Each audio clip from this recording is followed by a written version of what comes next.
Bienvenue sur le test d'autonomie réelle du Raider 3000 2021. Il est un scooter électrique équivalent 50 cm3 au design vintage et à la batterie amovible. Les conditions du test étaient les suivantes. Le conducteur pèse 80 kg, équipement compris. La température était comprise entre 10 et 12 degrés. Il y avait un vent léger, de face. Par endroits, la route était humide. Globalement, le rythme a été élevé. La majorité du parcours a eu lieu sur des départementales. Nous avons toutefois eu à traverser quelques petites villes où la vitesse était parfois limitée à 30 km/h.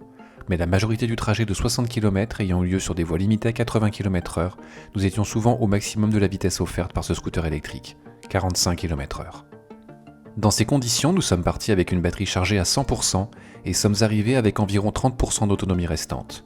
Le compteur numérique du Raider 3000 représente l'autonomie restante via des barres verticales. Il y en a 10, une représentant 10% d'autonomie. À l'arrivée, la quatrième venait tout juste de s'éteindre. Pour réaliser ces 60 km, 70% de batterie ont été consommés. Cela donne donc une consommation moyenne de 1,16% au kilomètre. Dans ces conditions, de 100 à 0%, l'autonomie de la batterie du Raider 3000 2021 sera donc de 86 km. De série, le Raider 3000 2021 reçoit une batterie amovible lithium-ion disposant d'une capacité de 72 volts et 40 Ah. Celle-ci est logée sous la selle. Son chargeur compatible 220 volts sera capable de la recharger entièrement en environ 5 heures. Durant ce test, la consommation électrique aura été de 33 Wh au kilomètre et de 3,3 kWh pour 100 km.